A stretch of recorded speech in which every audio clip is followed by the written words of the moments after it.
Uche, and today I want to talk about the gruesome killings and massacre by Islamic terrorists in Nigeria.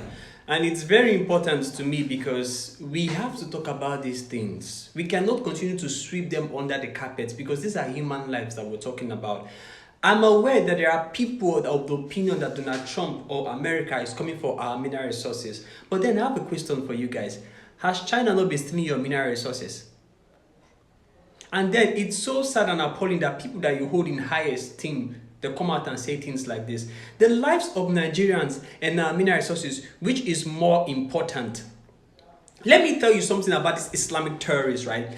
These guys, I see their agenda is territory takeover and mass reproduction. These guys took over Turkey, they took over Yemen, they took over Jordan, they took over Iran, they took over Afghanistan, they took over Lebanon, and they are taking over northern Nigeria. And before you know, they are going to take over the whole of Nigeria.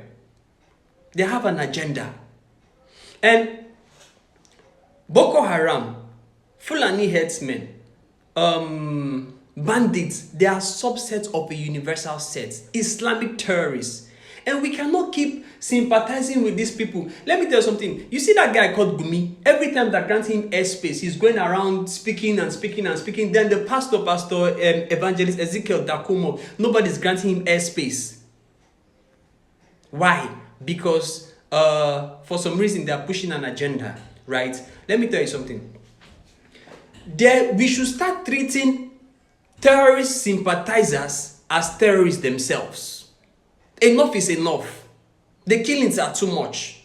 We cannot keep folding our hands because they say if these killings have this massacre have been going on for a long time, and then they tell us that it's communal clash. It's not communal clash. It's not, because if you notice something, Fulani headsmen, when they go into a territory, they don't kidnap people. They go to kill.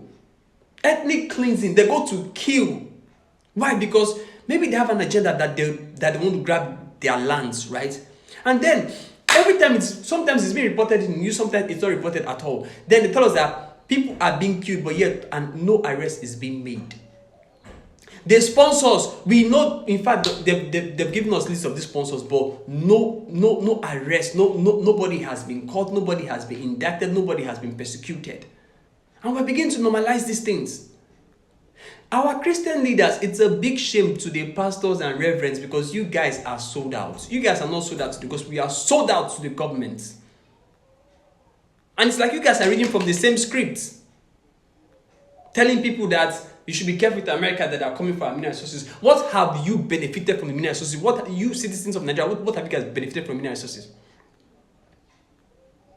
You have not benefited from mineral resources, but you benefited from the poverty, from the poor infrastructure, from the dilapidated structures, hospitals that we have in Nigeria. These are, it's so sad. And every time it keeps going on, and nobody's saying anything about it.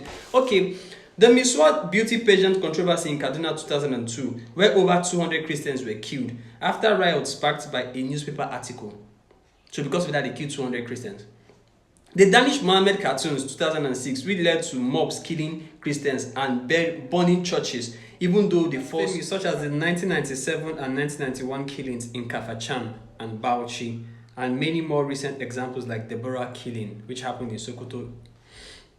Sharia riots in places like Kaduna, where thousands of Christians were massacred, and some northern states declared Sharia law. You see, if I have my way, right, there will be no Sharia law in Nigeria. Why? Because Nigeria is a secular state. It doesn't need Sharia laws. In fact, somebody like Shetima should not even become our vice president in the first place because that nigga has his hands on dirty fights for sponsoring terrorism. The first lady of Bachu was steady calling him out. These guys, they had all these machineries. Why? Because they wanted to take Goodluck Jonathan out of office. Eventually, they took him out of office, and then they abandoned those guys in the bush. The bandits, they abandoned them in the bush, and they said, oh, then they have to now start taking it out on people. Why is custom taking bags of rice, seizing bags of rice from people and taking them to bandits in the bush? They tell that bandits are human beings. The kind of weapons, rifles that these guys have, they cannot buy it themselves. They are being supplied. Like they have sponsors that buy these things and give it to them. And then everybody goes about as though nothing is happening. Look at Zamfara. Because of the code in Zamfara, they will now cause a chaos. So instead of the government to focus on the stealing of the natural resources, they will focus on the killings. That's how they cause it. Because even in Kwara has lithium, right? And this thing just keeps going on. And then the government is not saying anything about the security. Now America say, I want to help you. I want to come into it. And people are saying, no, we don't want America to help us. So that we should do a revolution. All the revolutions that we've been doing, all the protests that we've been doing, what